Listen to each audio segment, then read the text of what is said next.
Okay, while we wait, my guy that was first, you can come and spin for your prize. Just gonna spin this, and then whatever lands on you, we'll get that prize. Let's see here. Hey, that was yeah, I was like, I didn't forget about it.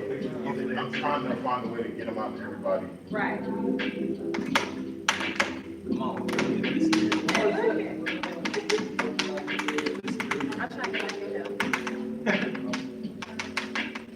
Come on.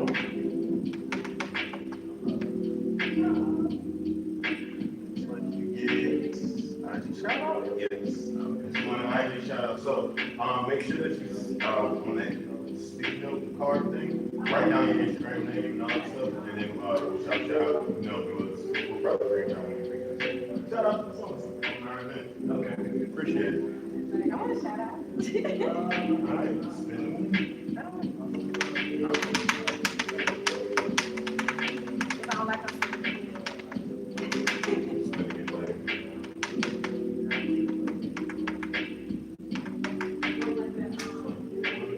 USB drive. Oh, wait a minute. It's USB drive. It does that. I don't know why. Do you need a USB? A pin? There should be some pins on the front. Mom, we got prizes.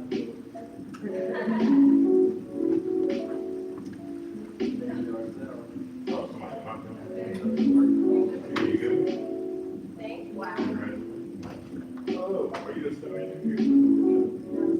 No, you still don't. I actually had to meet somebody when the rain had stopped. It was.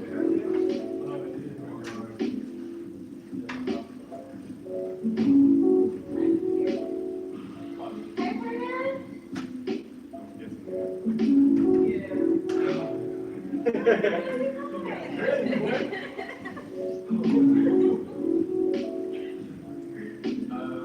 This second is so much up. Let me go sign in the work.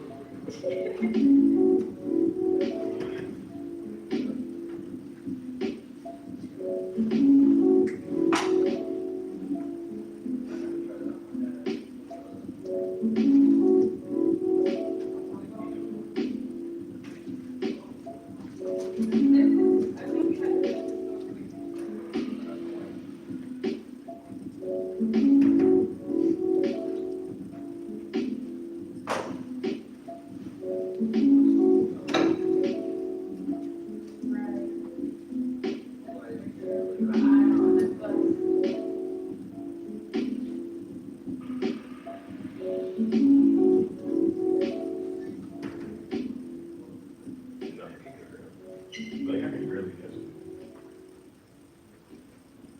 All right, I'm gonna head out to the other event. Okay, let's come back when you get done. Yeah.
Thanks for following us yesterday.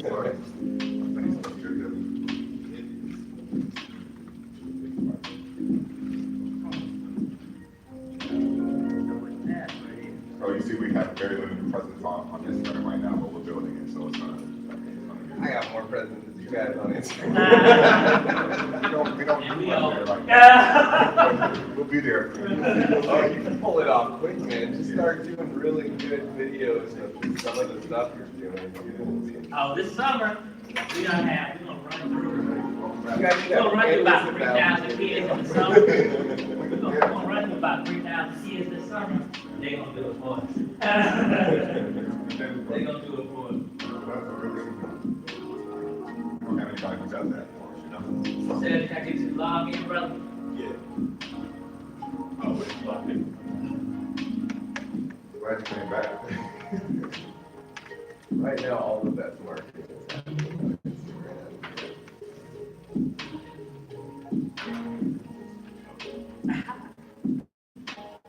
Turn that whenever you're ready. Just like Saturday. Pretty good. Y'all doing all right? And rain caught you? A little bit, yeah. Right. Well, it'll start off the day at 80 degrees and then rain. It was very nice. Oh, it's beautiful.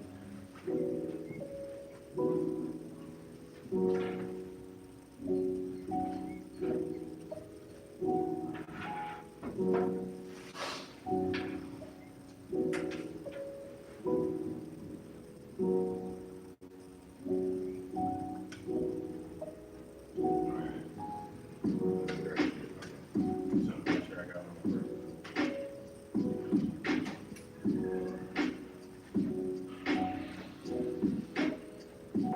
I think we can do one too, which are really cool before you, oh, here, but he's actually about to walk down. Oh, it's like, no.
we're back.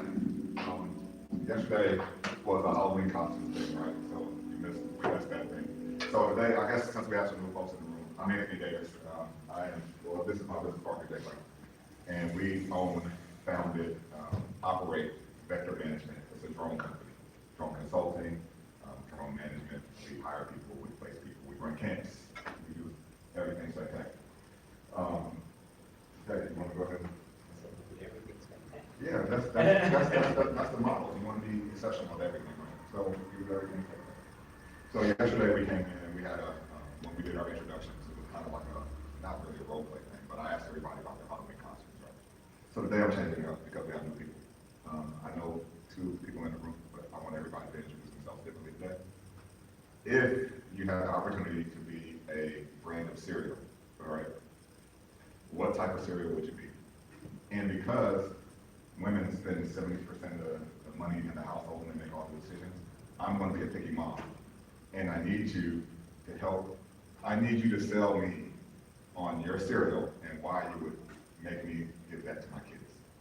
Remember, I'm a picky mom, you're a box of cereal, and you need to sell me on why you would. And when you start with that, please introduce yourselves by name, major. If you have a funny story you want to tell, you can go ahead and do that. But we can go ahead and get started. What's your name? Oh, you don't have to stand up.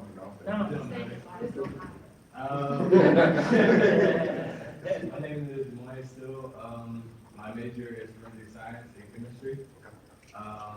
Elizabeth, sophomore. Oh, if you have a funny story, just go ahead and sophomore. Funny stories. I guess I can say I've been to the hospital 12 times. Now, why was a lot? A lot for a sophomore. For cereal, I don't know really. I could go 2 ways. It's your cereal, it's your choice, but you have to sell me on giving it to my kids. Remember, I'm a picky mom. I make all the decisions in the house. While you're thinking about it, this Saturday, cartoons and cereals. Keep repeating. Okay. That plan? No. No, but I thought it was a great idea. Pajamas, cartoons, and cereal, right? Is that right? Yes, cartoons and cereal. Not necessarily pajamas. Yeah, but you can wear pajamas. Okay. Alright, so am I like writing like, like a commercialized, I need to be sold on Okay. the benefits of giving this to my. 1 or 2 sentence sale though, man. We don't need no, we don't need no dissertation. This has fun with it.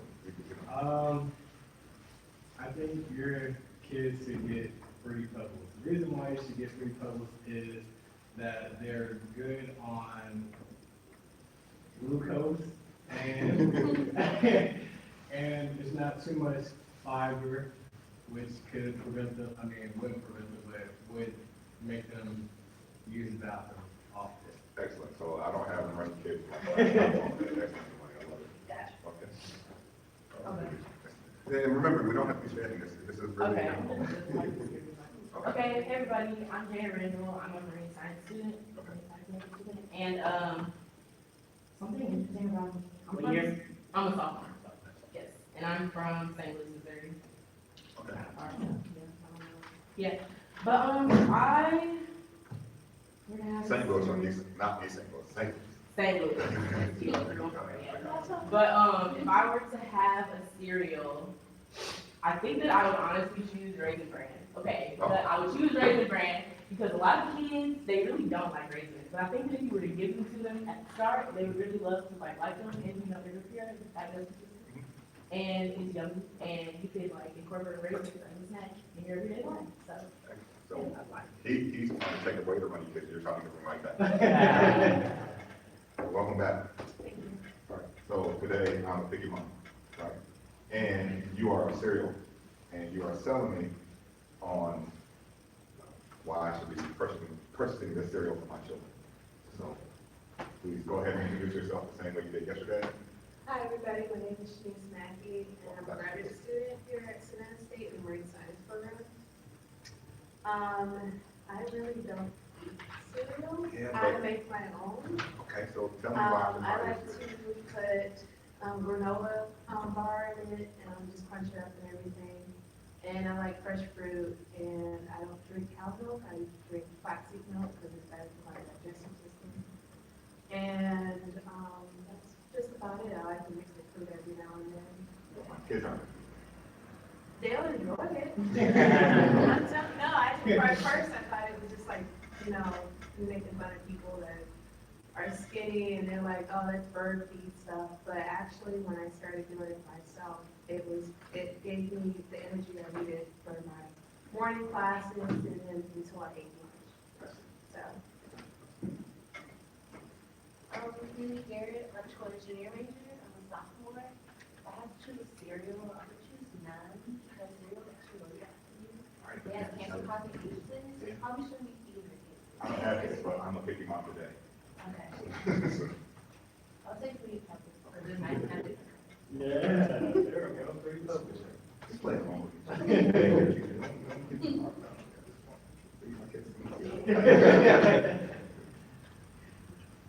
And we parents that feed our children in moderation.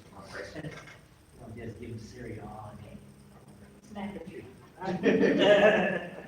Hi, everybody, I'm Jasmine Hurst, I'm a senior major in biology, and, don't focus on this about me, but the cereal I would choose is Honey Nut Cheerios because it's tasty and healthy.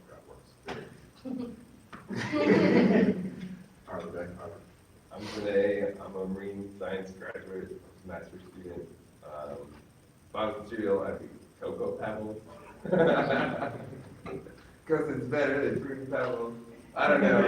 Rice is minimally processed, and I guess chocolate has magnesium in it. I don't know.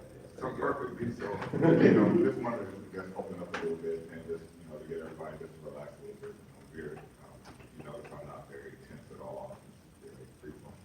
And, Mr. Dean walked in a little while ago, we had a small conversation, so he's picking up on, I guess, a little bit of business that we had in the past, and we're gonna continue it going forward. So our goal at the Savannah State this summer is to have a camp with student pilots being the instructors.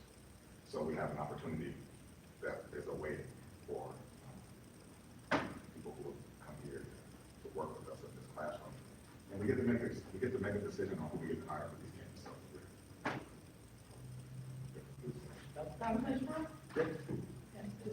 yeah, but we have to talk a little bit more about it. Or we have to get here early. Yeah, okay, so, so again, I'm Anthony Davis, and I'm glad to be back with you guys. Again, we are, go ahead. I'm sorry, do you get in trouble with your name? If people like, I mean, I'm not 6'10". yeah, I played basketball in elementary, middle school, and some part of high school, but not very good at it. There are some other people who, play football. I don't, I think I'm pretty, I don't know. It's a good question. Well, there'll be more time for questions. So, again, I'd like to go ahead and introduce Jay Brown. He's my business partner and one of my trustees. So let me tell you the reason why I did this cereal thing, right? You know, when we started our business, it's all about our network and everything, but it's also part of sales too, right? The one thing that you have to be able to believe in is that your message. So when we talk about like selling our business, you know, it's taken us to get to a point where people have to believe what we're saying. And if they read what's on the box, they know what's there. But they actually have to see it, they actually have to see it in your face to see if you believe it, right? So it may take, you know, a month, it may take 6 months, it may take a year. But if people start to believe in in your product, then you'll be able to sell it. So that was that's the result of that little cheesy little exercise that we did here. All right, Jim. All right. So, as we said yesterday, this is a 3-day event. We're talking about how to be great personally, how to be great in your community, and how to be a change maker and influencer, not only in community, but worldwide. So yesterday was Impact. What was Impact? Impact was being great at your job and being great in your profession. How do you do that? One, you learn your job as best as you can. 2, you create networks within there. So as a review of yesterday, one of your things was look for an internal group that fits you within within an organization which you work with. We used some examples with CDC yesterday and with John Deere. Also, look for a socialization group within the place where you work. want to develop friends. Those are two great ways to develop friends within the place that you work. And then the third one was look for an external group that's related to your job. So you can begin to create relationships outside of that. And one of the things I want to stress, that I really didn't stress yesterday, I kind of mentioned it and glossed over, is you don't want to just be a part of these groups. You know, your first year or two is good to be a part of, but you want to try to be a leader in those groups. That doesn't mean to be president of the organization or anything like that, but nothing wrong with leading a committee within the group, starting a program, things of that nature. So we'll kind of talk about tomorrow is how do you lead, how do you become essential. And so the first step is impact. Next day is influence.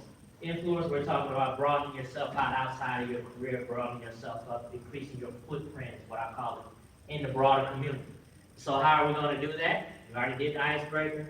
We're going to talk about personal development, and then Anthony and I are going to show how this works in real life, because we don't want to just talk to you, we want to actually give you examples of how we did it and how we are where we are today. So, let's roll with it. I guess we'll start with our stories. Let's go to the first one. So, when I got out of my master's degree, and I said, okay, I'm educated, pretty secure in my job. Now I want to increase my footprint, and I want to have a broader impact on the community, and I want to increase my network. I said, well, what's an organization that I can join that's going to allow me to be across a broader spectrum of people? And so what I decided to do was the Urban League Young Professionals in Atlanta. And so what that did is that diversified my network. So now I know doctors, I know lawyers, I know teachers, I know principals, I know people who started charter schools. And what it did is it allowed me to get around a lot of other young black people who were doing great things, who were educated, who were trying to make a difference in that community. And we have fun too. We have fun too. And so that's how I increased my background to be more diverse. Then I said, okay, now I want to be around movers and shakers in the city. I want to be a part of, I want to have a say-so with how this city moves and how the state moves and how this country moves. How can I do that? Well, there's two ways in which you can definitely do it. The first one, which I'm really not going to talk about much, is volunteer for a political campaign. Have anybody here ever volunteered for a political campaign? How many great people have you met through that political campaign? Some good people. And how many leaders in the community have you been around in that campaign? From that one, not very many. Not very Since I many. moved to Savannah, there's a lot more. What race was that? I was just campaigning. That's a long time ago. Okay. Well, I tell you, man, there is nothing like volunteering for a political campaign. It's pretty cool. I was on the ground floor of Obama's campaign a long time ago. His very first event was at Georgia Tech in the Georgia Tech Stadium, and I was one of the organizers for that event. And, got a chance to talk to him, meet him, stuff like that. Which is pretty cool, because later on in life, I had a bill that was signed by him, and I did briefings to the White House Council of Emergency Management and Response, and there was kind of a slight recognition. When you really remember me, but yeah, so I'm gonna take that, and I'm gonna take it with pride. But the other way is fine. So political campaigns are great. You volunteer for a political campaign, like say for the mayor of Savannah, you're gonna run into a whole bunch of people. You're gonna run into a whole bunch of leaders, a whole bunch of leaders in all types of areas, because there are two things that everybody has to run through, no matter what your degree is, no matter what your background is, no matter what you have to do. There are two things that we all have to deal with. We all have to deal with finance, we all have to deal with politics. So if you work in politics, or you work in finance, everybody is gonna have to come to you at some point in time on that. So, the beautiful thing of working in politics is you don't need to be educated, you don't need to be trained. All you gotta do is get out there and show up for a political campaign. And you just show up one day a week. You could, I tell you though, when I was in college, I also volunteered for a guy named David Scott. He's a congressman in the Atlanta area. And from that one campaign, I got the personal phone number of Andrew Young. I don't know if y'all know who that is. Pretty important guy. Hank Aaron. I broke his record. Hank Aaron. The former mayor of Atlanta, Bill Campbell, and then the other mayor of Atlanta, Shirley Franklin. Then I also met the last mayor of Atlanta, all through this one campaign. And so I was able to really build up my Rolodex. And people got to see me, they got to see me as a leader, they got to see me as a community activist, and I got to, and next time there were other campaigns, and I showed up at the door, I instantly got leadership experience, and I instantly got recognized as a person who's actually serious.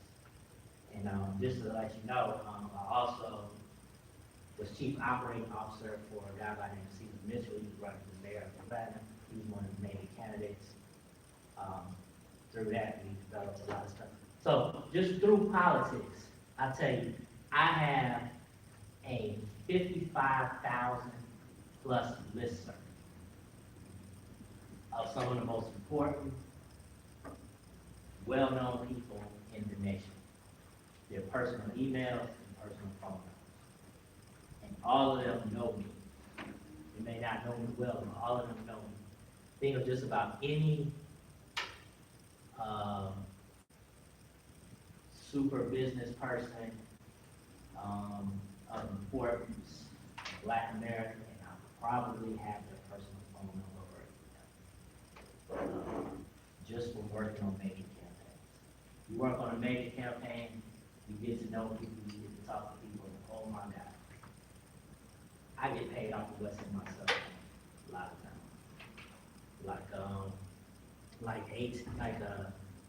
What was it, AT&T was trying to buy, was it Comcast, or I can't remember the merger a few years ago, AT&T and somebody else. And so they wanted to, I'm kind of going off base, I'm just trying to tell you how you can make money just from doing this. They wanted to have, so AT&T was trying to buy a particular company, and they wanted to make inroads in the African American community. Well, they knew me, they knew I ran campaigns, they knew me and a couple of my friends had large listservs. So they paid us a six-figure check to coordinate community organizations around them, buying up around this business model. And that's because I volunteered in campaigns. So that's one. The other one is also find, sorry I got off a little bit, but hopefully that was some good information for you guys. The other one is find the choice organization within the area in which you live. And so say for like St. Louis, who's here from St. Louis? St. Louis, Atlanta, LA, the United Way is probably the choice organization for fundraising there. When I say choice organization, I say it's the organization where all of the major corporations in the city donate to and volunteer. So I became kind of a really dedicated and big wig volunteer with the United Way. So I sat on their board of the African American Partnership, where we, St. Louis and Atlanta raises the most money from African Americans for the United Way in the whole country. So I became a part of a campaign. We raised, I don't know, about $4 or $5 million from African Americans in the Atlanta area. So I was part of a $4 to $5 million fundraising campaign. And if you doesn't think that doesn't pump up your resume, it does. Makes people look at you a little bit differently.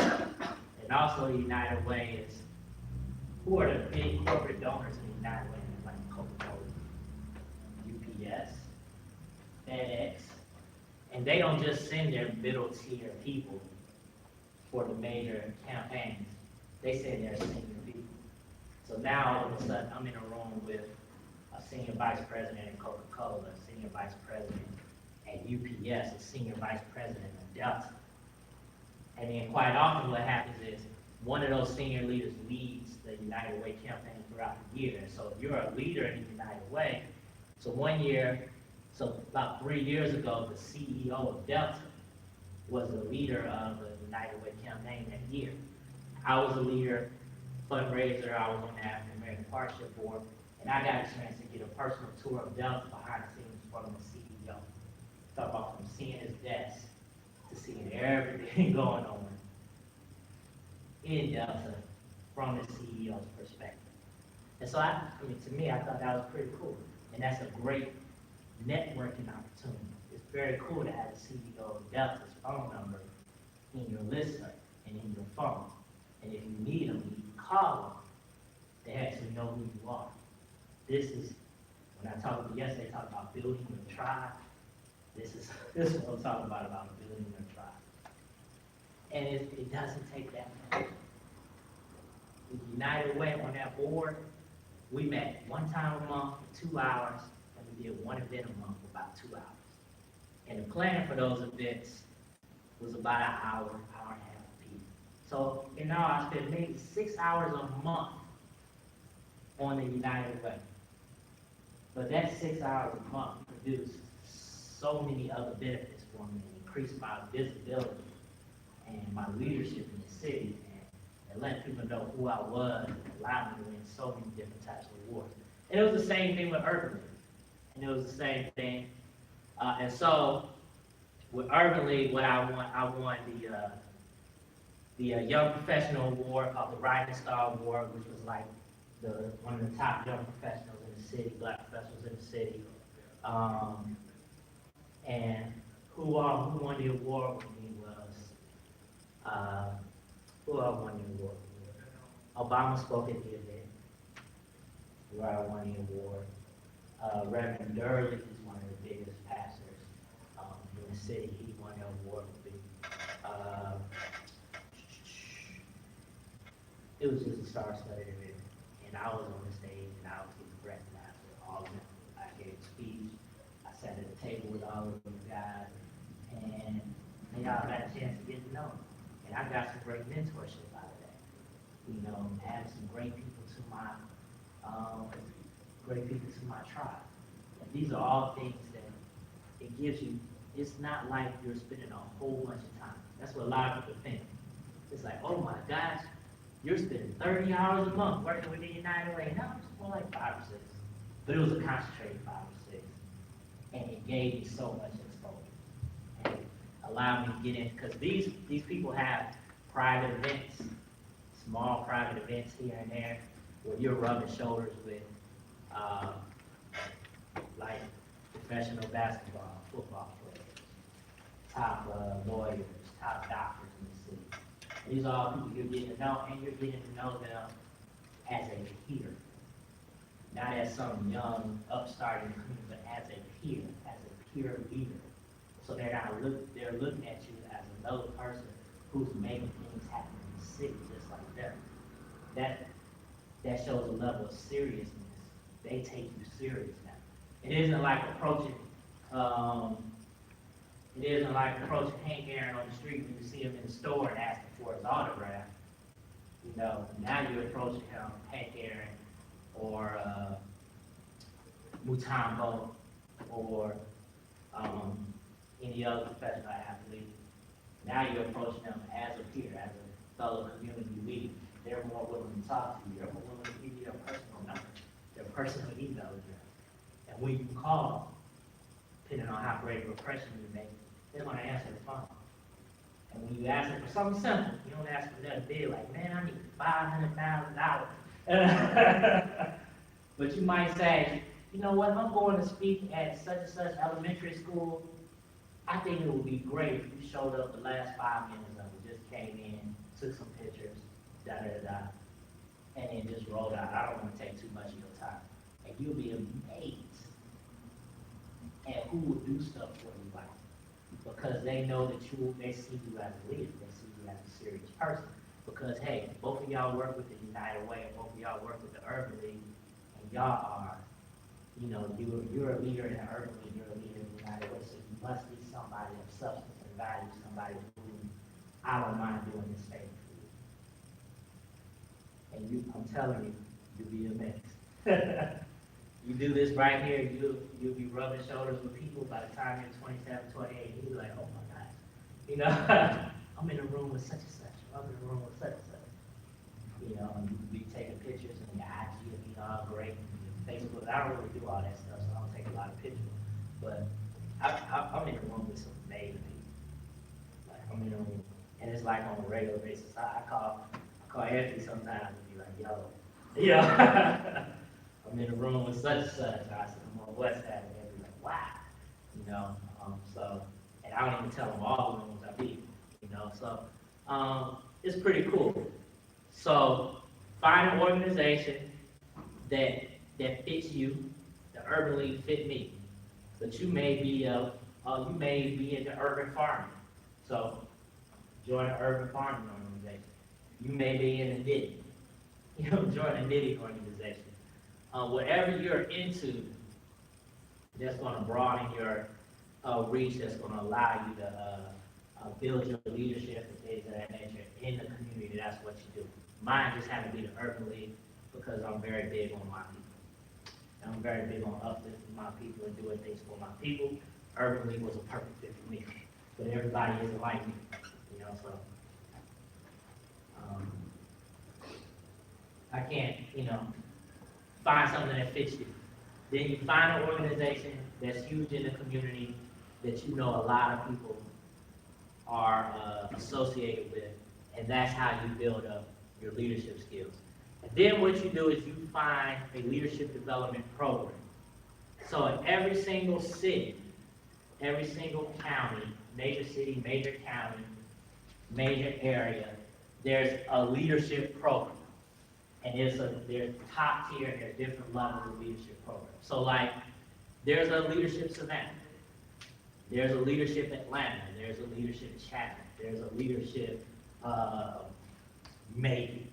But what these programs are, is what they do is they take people who have been great volunteers in their community, who are also great at their job, and they say, hey, we think you are somebody who can be a part of the solution to making this city, this state, there's Leadership Georgia too, city and state better.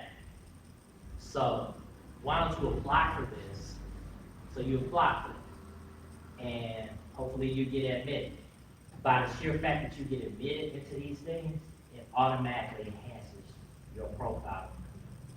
So when I did Lead Atlanta, right, I had already won an Urban League Award. I was already volunteering with United Way. From time to time, when I call people or people look me up, they're like, oh, that's nice, you're doing this, you're doing that, cool. But the minute I got accepted in the Leadership Atlanta's Lead Atlanta program, and I went through that, when people looked me up, it was like, oh, you're a serious leader in the city.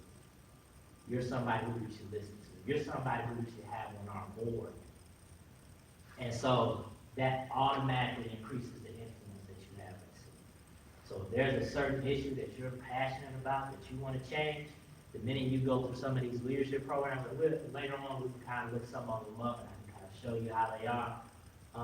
But the minute you get accepted into some of these leadership programs, it's very cool. It's like being in an honors program in college. They automatically assume you're what? You're smart. You know, you're very smart. You know, or it's like being on the football team. They automatically assume you're very athletic. You know, so when you go through one of these programs, and there's different levels of these, and we can talk about the levels of them and things of that nature in more depth. But you know, there's just different levels of them. The level I'm trying to get to now is Aspen Institute. That has a worldwide perspective, you know. So you get into that.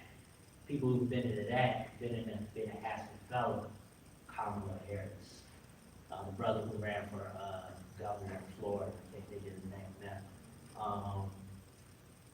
Ted Cruz, the CEO of LinkedIn, the CEO of Google. You know, so if I get accepted into that, fellowship program. When you get accepted in those fellowship programs, you get put in a database. And all I have to do is look at that database and say, man, I want to call the CEO of Google. And I pick up the phone and say, hey, I'm an Aspen Institute fellow. My name is Jay Brown. I'm in this class right here. I want to see if I can get 5 minutes with you. You know what? Most of the time, they're going to do it. Because that's the purpose of those leadership programs, is to bring people together, to make differences. And if they know that I'm a Leadership Atlanta fellow, or Aspen Institute fellow, or whatever, and they're the same thing, they automatically assume that if I want to talk to them, then I'm serious about whatever I want to do. And they're going to give me a good 5-10 minutes of their time. And so, this is how someone looks at you as a very, very serious person. It's cool to be good at your job. You need to be good at your job. You need to be great at your job. You need to join those organizations. But when you're ready to be looked at as the person who's going to move and make changes in your community, this is how you do it. This is how you make things happen. And from this, for those of you who want to go to graduate school, those of you who are in graduate school, from this, when I got out of undergrad, I told you I guess I had 1.7 GPA my first year. So I had to join the Army, got out, went back to college. Ended up graduating with a respectable but not great 3.0. 3.0, I think it's 3.1, somewhere around up in there. Not a great GPA, not a GPA that gets you into an Ivy League graduate school. You know what got me into Ivy League graduate school? I was a leader. They looked at what I did in the community, and they said, you know what, your grades weren't that great, but because you are one of the premier young leaders in the city, by way of your resume, we want to bring you into our school because we know that our name plus you will only enhance each other. And so that was how I overcame a low undergrad GPA and getting into a very elite business school and a very elite public administration school for public policy, because I was able to do those things right there. So that's my story of how we make that real. I'll let Anthony tell his story. I think I went a few minutes over my 15. I apologize for that, brother. But it's your world. All right, so I guess, before we get started on that, I want to know what type of things you guys are involved in right now. So it could be anything. It could be on the kickball team. You can, play with knives and forks. You can put together with anything. What are you involved in right now? What are you passionate about outside of things, outside of your work time? What do you do in your free time? And notice that I have quotation marks around free. It's not really free. So what are you doing outside of your day-to-day business? You have 16 to 20 hours of study for school, right? So if you're a sophomore, right, you're gonna have 16 to 20 hours on the clock of credit hours, right? So what are you doing outside of those credit hours? And as a graduate student, I'm sure you're gonna have about 12 hours on the clock of study time, or at least for credit hours. So what are you doing in your, I'll say, free and then time? You're running a podcast. And what's your podcast? So it's great. So you have a chance to influence people. So that's good. So that's definitely something that people will be knowing. Natural food. As a graduate student, free time. Right. Yeah, free and quotation. Mine would probably be like more outreach programs through Savannah State, so community service type things. I mostly try to focus on cleaning up the environment and everything. So I like to teach kids how cleaning up their surrounding environment might be a bit. So That's important. I think, that's all free time I get. gotta do it. I don't know if this answers your question, but I'm in the university community learning, so when I have free time, I can come up like this. I do things that help, so I'm like in community service, so I'm trying to figure out more ideas for community service. Yeah, that's perfect. Good. I'm not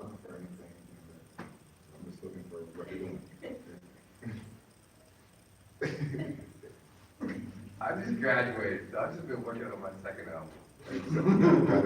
Second album, that's a passion. So, well, I'm going somewhere with this, and I recently just got back from this, trip where we went and visited this, company that's called Ashford Environmental. And so that was more about like learning, well, so usually we get like emails, we get like a ton of emails about like stuff to go to. So usually like I try to do that, and, I'm really interested in like social justice in high school. I was vice president of our club. So those two things just kind of in my consideration, stuff like that, yeah. well, I mean, you guys are probably tell I'm pretty lazy, so I didn't do any of this stuff at any point. Right, well, you know, I've always worked, right? So it's been one of those things where I never said that I had the time to do all the things external to what I'm doing. Because I put so much focus into what I was doing on the job that I had to volunteer for people. So what I did at CDC is I became a member of the Leaders Bureau. And it allowed me to have outreach to other people. So I would go from state to state and talk about emergency preparedness plans and things like I would develop myself as a part of the Speakers Bureau. And sometimes that doesn't go so great. Sometimes you just focus on the issue. You don't focus on personal development if you're doing that. But what you have to do is in everything that you volunteer for, you have to take personal development into it. So just look at it that way. So the next thing that I did is I worked with the Alzheimer's Association. You talk about passion, and your second album is a passion. So with the Alzheimer's Association, I felt that there was something that I could actually have an effect on. With a lot of growing up around grandparents, they get older, and sometimes they just call it, they're losing their mind. Now there's a scientific term for it, it's called Alzheimer's. So I worked with the Alzheimer's Association a lot, but I didn't take a leadership role because I had a leadership role at CDC. So I just kind of stood back in the background, and I just volunteered my time. I did whatever I could to, I stapled things, I put things together. It was like my first high school job at the Red Cross. They said, hey, I'm going to school, I need a job, and I want to do something. They said, yeah, go over there and do the filing cabinet, and I moved filing cabinet. So never really had the perfect volunteer experience, but with the Alzheimer's Association, it was pretty good. I got a chance to do dancing with the Stars of Atlanta, which was great. I'm not a great dancer, but I had fun, so it was good. And in the Army, they tell you to volunteer. Well, never volunteer for anything, but in the Army, I became, as an officer, there's an association called the Military Officers Association. So I did take somewhat of a leadership role in that and try to, I guess, to help veterans improve their situations in life, which led to my role as a business development officer at that nonprofit. But the things that I've learned along the way is, so there's patience, humility, and free time, right? And those things always have an opportunity. So with patience, you have to, you're gonna have to be patient along your career. You're gonna have to be patient with anything. When you're first starting in your career, you're gonna probably get the dummy jobs. Even with the education that you have, which is top notch, but you're gonna get dummy jobs because people are gonna ask you to prove it. So now you're gonna have to prove your patience. Humility is the smack in the face that nobody wants. Like you graduate and you're on top of the world, and you walk out there and you're floating, and water just like seems to stay still under your feet, and you're really good at what you do. But there comes a time where your foot sinks in the water and your face gets wet. So you wanna always maintain. You always want to be home. It's just a state of being. You have to make sure that you're ready for the opportunity.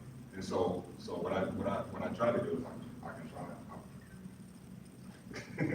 I think this out.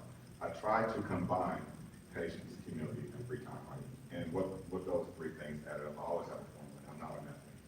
But those things equal the opportunity, right?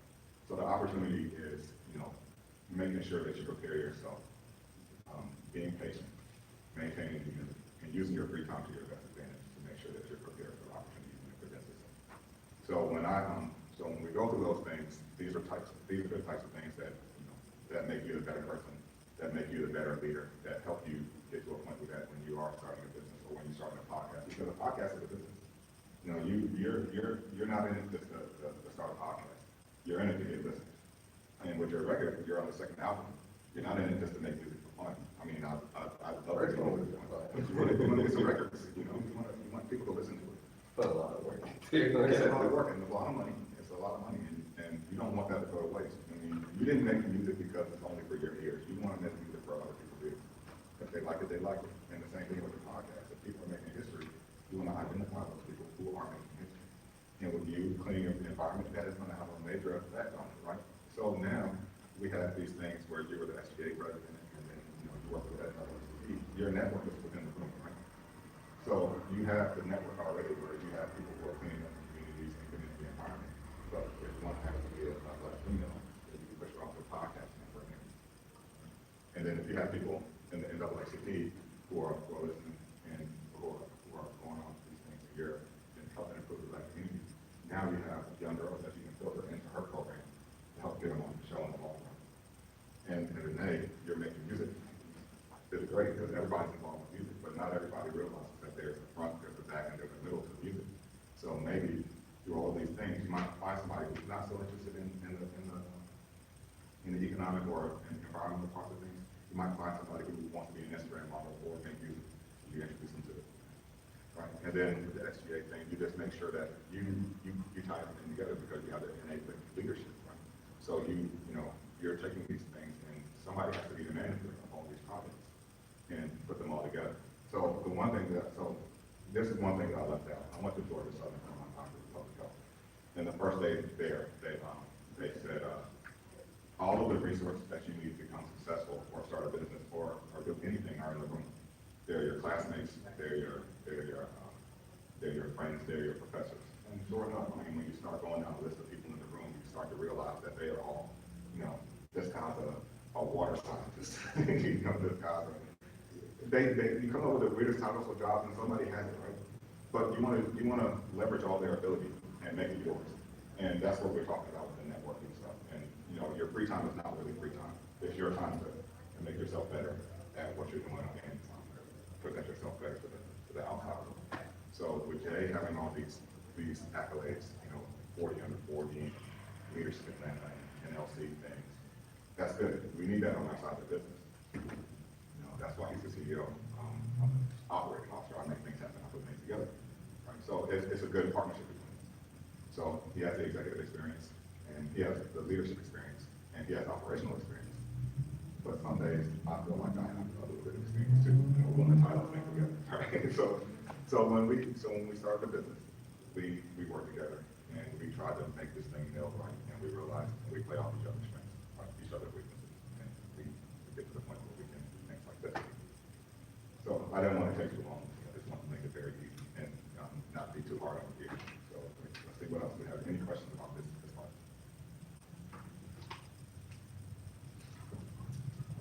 I don't have any today. Okay, cool. So, the next step is find an organization that fits you. That's why we ask, what's your passion?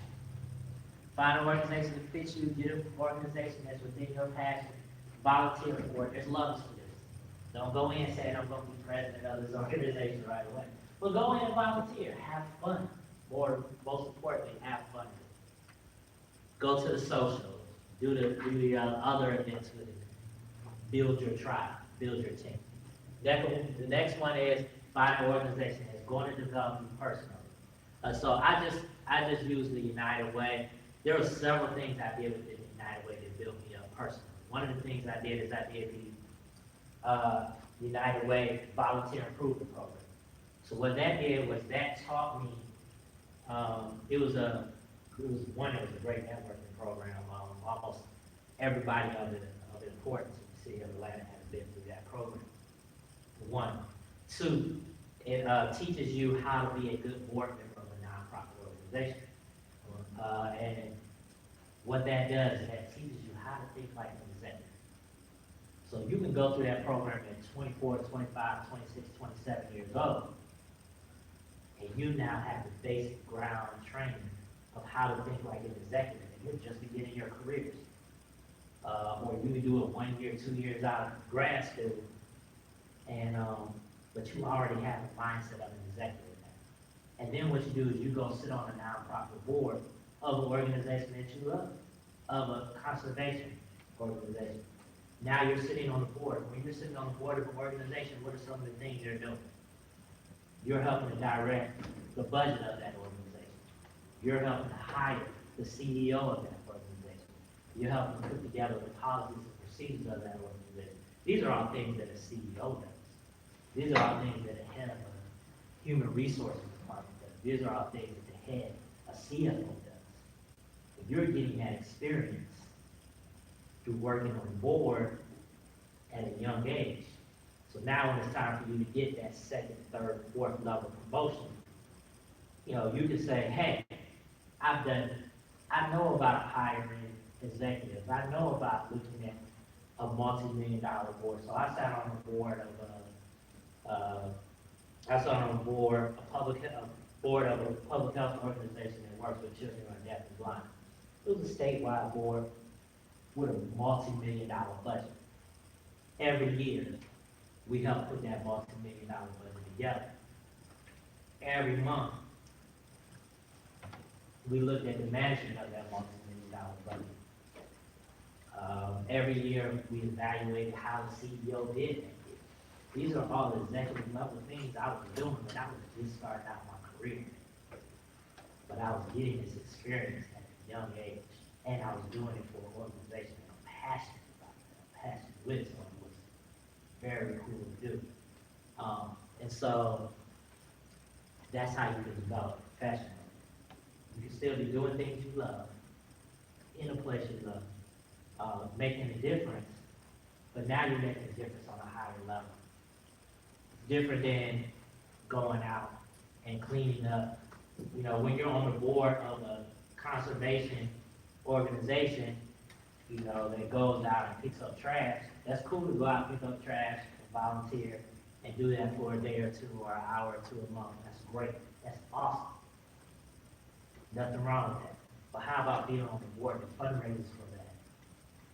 How about being a part of the group that organizes that? How about being a part of the group that hires a director who directs picking up trash in 10 different cities? Now you're operating on a higher level. You're leading, you're looking at the world in a broader view. You are now an influential person. Does that make sense? Really quick, before we, so you spoke about, finding something within your passion, and I may have missed this because I had to step out for a second. But how do you, could you speak a little bit about identifying your passion? I know a lot of times undergraduate students and people, students right out of undergrad going into either grad school, PhD, master's programs, whatever, they have self-identification, I guess, hurdles that they have to deal with. And that can sometimes stifle you in finding your passion. So I didn't know if you guys want to like speak to that a little bit. Yeah, so for me, I bounce around a lot, right? So I don't know what my passion is, but I know that I know what I don't want to do. I don't want to, I don't want to share my time for things that I don't care about. So, for instance, I don't want to, go to prison. I'm not going to volunteer with stuff like that, right? So you just have to figure out enough of the things that you don't like doing to find out what you do like doing. So it is going to take a little bit of randomness at some point, but eventually you'll fit into the hole, because not every round ball is going to fit into a square peg, right? That's the analogy that everybody uses. So you have to experiment with yourself and learn a little bit about yourself, and it takes time for me. 43 now. So it's taking me to this point to figure out exactly, what I want to be when I grow up. Some people would say I've been a grown up for a long time, but I'm just saying I'm still growing. so this is one of those things. So since we have this time right now, what are 3 things, and each of you, and we have Friday the 13th, Jason just walked in. I wanted to. Can I answer that before you get into that? Another good answer to that is, when you go on the internet, what are the first articles that you look at? What are the stories that catch your eye? What are the things you read the most out of the newspaper? That's what you're interested in. Google, like on your phone, quite often you go on Google and it brings up stories that they think will interest you. Like this political, this, or this environment, or that, or this and that. That's what you're passionate. It's the things that you read about on your own time, the things that you do on your own time, the things that you think about more than anything else. There's nothing deep connected about it. It is what you read about. You read about Kim Kardashian all day, every day, then your passion is either, what are those, reality TV shows? or makeup, or fashion, or something like that, you know what I'm saying? If you read about environmental things all the time about the newspaper, that's what it's about. If you pick up and the thing that interests you is a political article, that's your passion. It's really just as simple as that. When you go on the internet, what's the first thing, second thing, third thing you look at? You know, that's pretty much what you like and what's fashion. So, yeah, last night, after this, I went to go have a couple beers with some people that I just met, the thing, of course, not everybody drinks, but I did.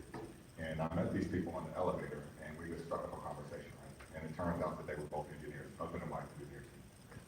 And the husband had just retired from working in plastics his whole career. And I asked him the same question you asked me, like, what drove you to work in plastics? It's like, I don't know, I just had to feed my kids. Now I'm retired, and I can do whatever I want to do with this. And I have a sailboat, and I want to sail on it for the rest of my life. And his wife didn't take that approach. She was an engineer. She was an industrial engineer. And she said, well, hey, I really, since my husband was working and feeding the kids, I got a chance to make 70% of the decisions in the household. So I took up a job in interior design. So she spent her whole time doing interior design and working to take care of the household. But she really found her passion early. And his sacrifice for the family allowed her to take care of her passion. And now her sacrifice for, she worked the whole time, so she really didn't make the sacrifice because she managed the household. But her ability to manage these things now allows them both to enjoy everything. I'm not saying you should wait 40 years to find out what you're passionate about. You should not do this. But at some point, you need to be working, or you need to try to figure out, what sacrifice you can make to get to this point. So with CDC, I was getting ready to be promoted to the next level of CDC. I was getting ready to make not the senior executive, but I was getting ready to make a district. They get paid a lot of money. I sacrificed that because I was not happy. One thing that you'll always realize is that, if you go into business for yourself, or you go do anything, or if you're going to volunteer, there has to be a passion attached to it, right? You have to do something that nobody wants to do anything for free. I don't like free. Free is not fun. You can't eat for free. You can't buy clothes for free. You can't do anything for free. I mean, you can walk around and you can look at the sun for free because that's given to you, but otherwise you want to be able to spend money at least to buy granola. Right, so I gave up a fairly decent status at CDC, and I guess more money than I expected to make to embark on an entrepreneurial career. And what that did for me was that it allowed me freedom in the first time in my life to make decisions, to be able to do things like this and come out on, I don't know if you guys appreciate it very much, but I'm happy to be here. But it allowed me to be here on days where most people are working, right? Because, if you're in an office, you have to schedule that time off. We have the ability to do this every day of the week if we need to, because we're working on our business and we're working on influencing other people. We're just excited about that. So when I put the word free in quotation marks, none of your time is free. It belongs to you. It belongs to you to do the things that you have to do to take advantage of the next opportunity. So if you're really involved with different things, you'll find ways to free up more of your time to work on the things that actually will occupy you for the time, to pay you for the time that you spend for your life, right?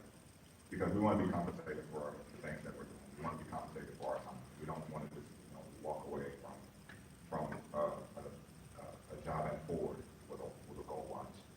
Don't say, oh, you're not going to get a gold watch anymore. That might be all you get. You're not going to get a pension. So we're not working for a pension anymore. We're working for our futures. We're working for stability. We're working for the things that we care about. If any of you are going to plan on having kids, then you want to spend time with them. So that's long answer, short. So here's an activity. I know you guys are bored to hear me speaking. And so let's just talk about three traits of a leader that you'd expect to see. If it were you, if you were going into an operation, how would you model a leader? How would you model an influencer? What characteristics do you see in yourself that would, I guess, be the excellent leader? I mean, if we'll go ahead and start with St. Louis. I like St. Louis. It's a Midwestern town. It's hot in the summer, and there's water. There's a river. Three traits of a leader. And actually, let's go ahead and apply it to yourself. Let's go ahead and think about it. Okay, I feel like that you really have to be able to relate to others, and like you have to be able to communicate, that kind of thing. Take what they say to you, and then be able to apply whatever your field is, like to them, you know, relate it back to them so that they can care about what you're saying? I think you have to have compassion. Yeah. For stuff. I think you have to like care about things. It's okay. First is good sometimes, not all the time. And I think that you have to be organized.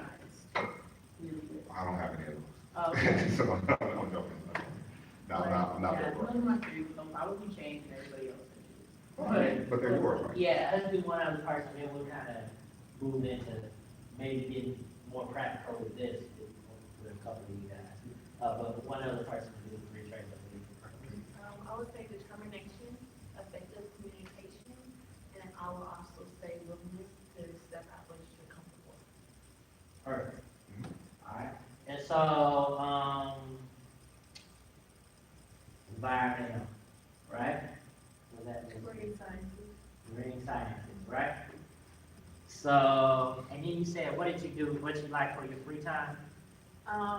Doing some outreach community work with the high schools and the middle schools. Basically just teaching them that, you know, you can easily recycle anything. Of course, that's recyclable, but also help clean up your environment to benefit you.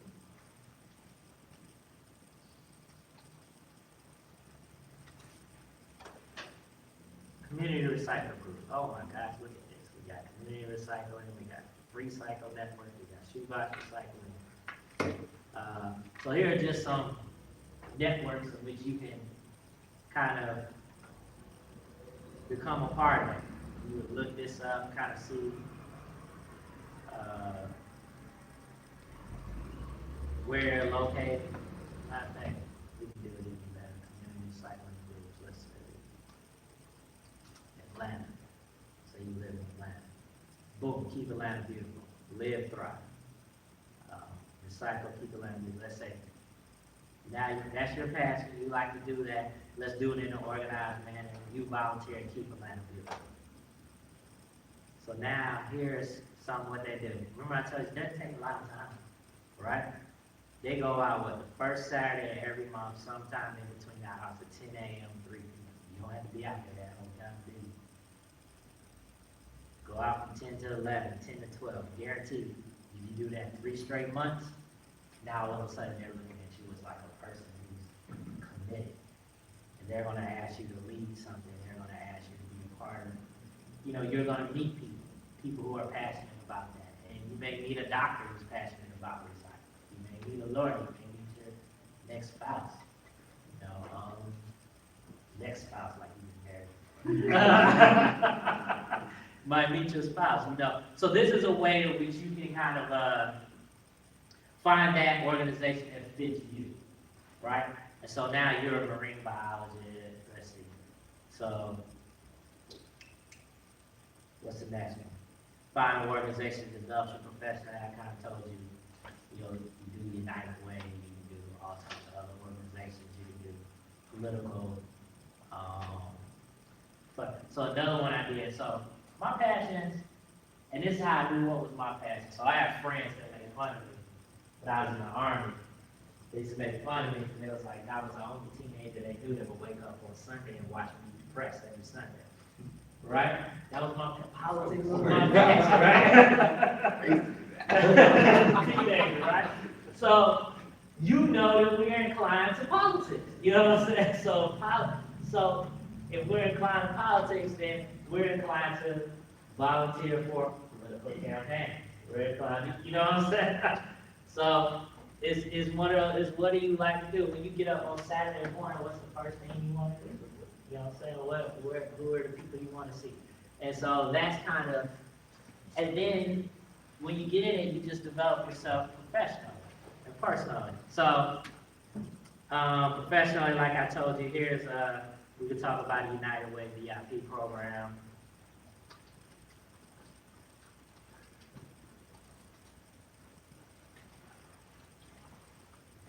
This is the one I was telling you about, this board training, this VIP training. It's an application process once again, it's not taking a whole lot of time out of your day. This is for, this is from 4 to 7, 1 day a week. You know, this is for 4 to 7 over the course of 3 months, right? You're doing 3 days in March, 1, 2, 3, 4, 5 days in May. 5 days in April, 2 days in May, right? It's not killing your time, right? And during that 4 to 7, you're having fun. You're meeting a lot of different people. So one of the people that was in my class, and I did this a long time ago, she ran TI's foundation.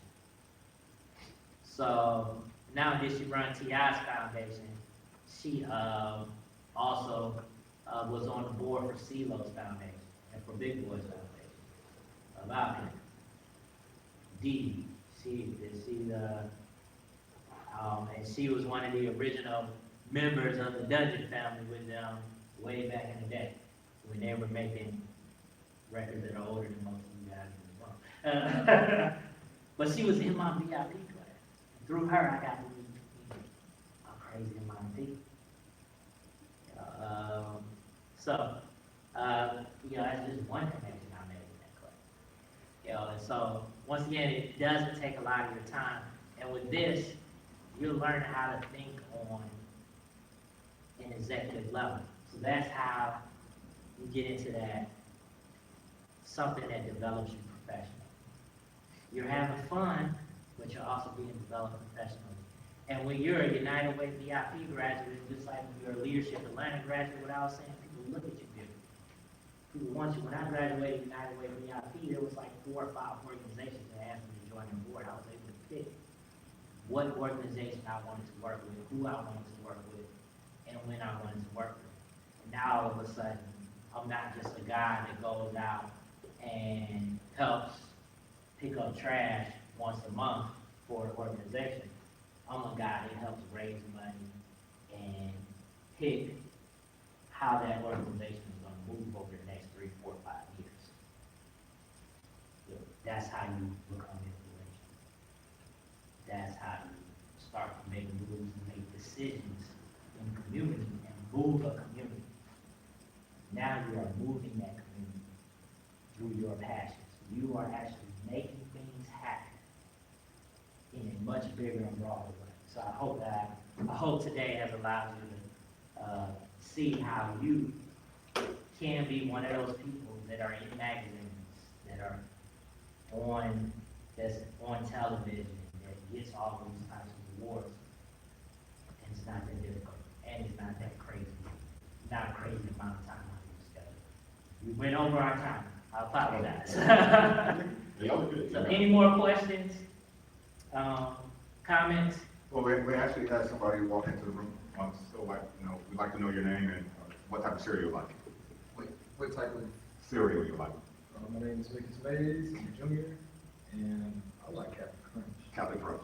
Sell it to me. I'm a mom who feeds my kids bad things. According to me. You gotta sell it. You gotta sell me the cereal. Sell me the Captain Crunch. Oh, sell. Okay. And what fashion do you want me to sell? I'm a picky mom, and I feed my kids bad things. I want you to sell me Captain Crunch. All right, so, what other cereals do you like? Oh, you don't have to do it that way. Just give me some difference. You like sweets? My kids probably like sweets. Okay, your kids like little sweet little crunchy berries and stuff like that? Crunch berries are great. Hey, well, I got the perfect product for you. It's called Captain Crunch. It involves the sweets of the crunchy berries, and also you got a little square yellow. Thank you. Excellent. This is good enough. Perfect. That was our icebreaker for the day. So you came in a little bit later. So I didn't mean to put you on the spot, but everybody else was on the spot, so I figured I'd just put you in the spotlight with them. Hey, that's fine. I like it. Really quick, before you guys wrap up, I noticed you guys talking a lot about how you're overcoming a lot of things, and I know as business owners, and business starters, and especially being on boards, you have to deal with being told no a lot.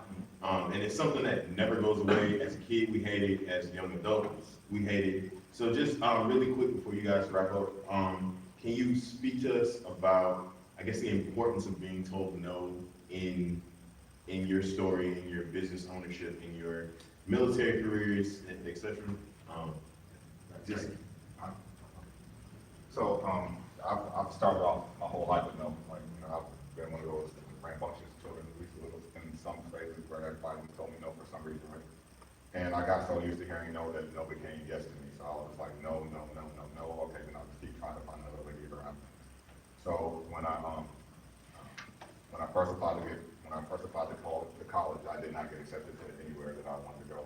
So I chose a place that, you know, that offered me a scholarship. Basically told no by every college in the nation, this school except Virginia Union University. I'm proud to be at the university. When I went into the Army, they told me no, that I couldn't have a specific MOS or this thing, so I continued to press along, and I found a way around it. You know, you keep finding ways around it. And so, like with grad school, I did not get accepted to every grad school that I applied to. The ones that I chose, I got accepted to, but not every one that I applied to. And then when you talk about business, people tell you no on a daily basis. Like, you know, they may not answer your phone call. They may answer your phone call, but they may not give you a call back. They look at your email, they may not read it. So no, right? You know that. I mean, even going out on a date, you meet a girl you like, or a guy you like, and you say, well, hey, look, you know, I'd like to go out with you. And they're like, well, no, okay. And then you start to think, so what the thing is, so what it is having a short memory. You know, you have to be able to get hit in the face, not really physically, but you have to get hit in the face to be able to shake it off and say, well, all right, I can just come back tomorrow and be confident in myself, because the no doesn't take away the confidence that you have. So your preparation builds you up for no. Awesome. Find out that. Water doesn't always flow the same rock, flows around it. So earlier last year, I had a plan for the business to build out our accounts through the National Accounting Association, and the American Accounting Association. So we were supposed to, last week, be in the actual national conference. We were supposed to have a booth, pay a lot of money, things of that nature. So I was driving a lot of hours and working a lot of other hours to try to make the money for the booth. I realized I couldn't make that money for the booth. So I picked up the phone and called a lot of my friends. You know, pitched it to them, hey man, give me the money for this booth, invest in our business. From this booth, we're gonna create this much business. And I told them the business, and my pitch was we're gonna make $187,000. All you have to do is give me, you know, a little piece of $5,000. It's pretty good. And from that, you know, we'll either pay you your money back plus 50%, or we'll give you, you know, or, you know, just several deals. And, everybody said no, but one friend, well, everybody told me it was a great idea, but, 187 wasn't quite, you know, getting a piece of 187,000 wasn't quite enough for them to really invest in it, which is cool. And then another guy was like, you know, this is really good, this is a good pitch, but why don't you just go out and find another way? And so, we went out and we found another way. And so, what we did is we just worked through our network to ask people to host other camps, and we found partners. And so now, instead of making $187,000 off the old plan, we shifted the plan, created a new plan, and we'll probably do about $700,000 this year. Wasn't even thinking big enough, was I? Changed my way of thinking, I got those no's, changed my way of thinking, and I tripled what we're gonna make over this summer. And that's in 60 days. So, like, we spent a lot of time planning with the National Campus Association. So now, we were gonna spend money and just get the minimum out of it, but we chose our own way. And Has the National Campus Association reached out to you guys since then?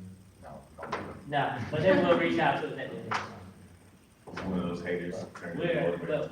I mean, we just really, we totally switched out the way we're gonna, our business plan. We just said, we're gonna do it through partnerships and through existing friendships. I kept saying this so many times yesterday, I say it again today, you know, your success is gonna be highly determined upon the network that you build. Your success is highly determined upon the network that you build. And through the network that we built, we got a partnership with a guy, named Corey, who's the head of Steam Revolution. Through that, brother, we got 2 camp locations where we'll be able to run somewhere between 400 to 500 kids per location. Corey's big work for synergy. One at $425 per child, the other one at $325 per child. You do the math. We just got offered a deal at the Virgin Islands. We just put a deal in with the YMCA to do a camp at the YMCA. We actually had the majority leader of the House of Representatives of New York went into a meeting with the Black Mayors Coalition in New York. So all the mayors of all the cities that are in New York who happen to be Black or Latino. And she told them, we got a company down in Georgia, there's a drone company that's going to be bringing a drone camp to your city. That's probably like 20 cities over the next few years that we'll be taking our drone camps into. And so we changed our method, we restructured our plan, we took that note, and we didn't put our heads in the sand and say we can't do that. It's almost like the artist and the artist, the musician, right? You know, you try so hard to get signed by a label, and the label says, yeah, we like you, but we don't like your music, or we like your music, we don't like you. Well, you don't have to like us now, we're independent, you know, so that's the way we keep everything going. Everything is DIY now. So, yeah, so we're independent. We are making music in our bedroom with eggshell casings on the wall. No. You know what I'm saying? You know what I'm saying? Like, you know how to, you know. I know exactly. Okay. Any other questions, comments? No? Thank you all for hearing us pontificate today. Appreciate you guys. If no one has any other questions, I would like to give away some more prizes today. You want me to spend it or no? Yeah, you can spend it. Okay, I can spend it. I might have to spend a little light. So if it is your first time, if it is your first time at a STEM Success Center event, you may go over and spin the wheel, so we can give you a prize. Who's up? Anybody, any first timers? First time? We got CEO coming up. That's You fine. may have already gotten one of these prizes, but it's okay. If you don't like what we did, we'll just kind of like change it a little bit for you. That's okay. That's fine. Okay. Big giveaway. IG shout out. Let's see what's going on. All right, so Mr. Michael Mays, you have won an IG shout out. On one of these flashcards, just write down, do you do social media? I do. All right, you go ahead and write down your social media on one of these flashcards, and you will get a shout out before the end of the day on the STEM Success Center Instagram page. Thank you so much. You got the shout out yesterday. Did that work out for you? I never got your Instagram. Yeah, I need your stuff.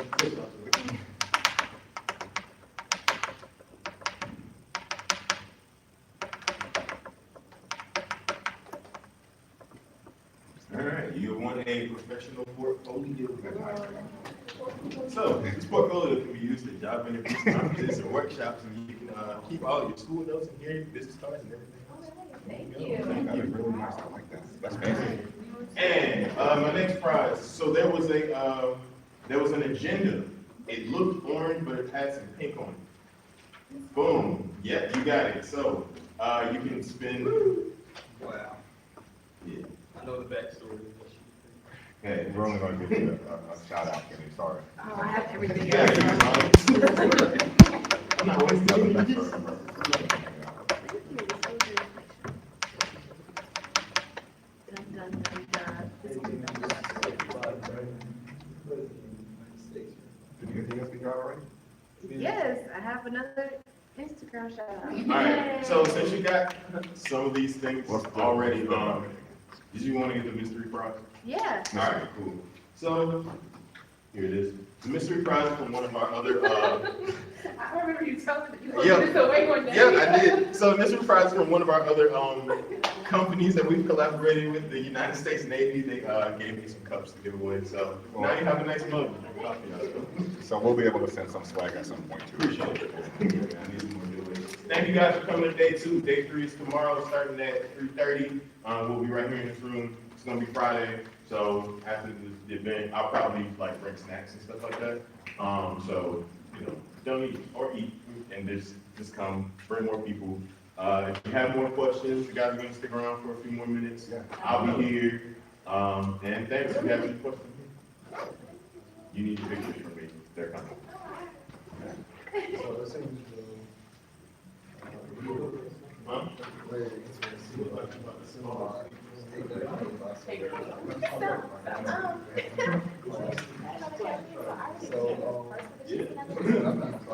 The worksheet.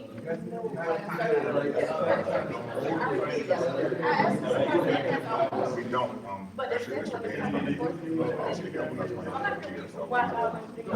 You guys Yeah. It doesn't, it stresses out when it's happening, so I just record little snippets on this one, and then I'm gonna go into that. Oh, okay. Like, are you It guys? just, before you leave, the extra stuff in. Or, oh, First and second thing, we talked about building. Yeah. Tomorrow, we talked about how to utilize. We just want, we want a minute. We have so much. So, like in Atlanta, we have Develop your network. 4 camps across the city right now. Elevation programs. Yeah, they're in the,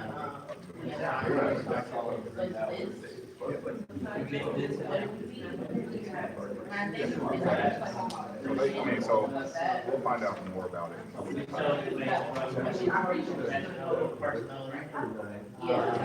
They already have. Valley preview. Some of these. Okay.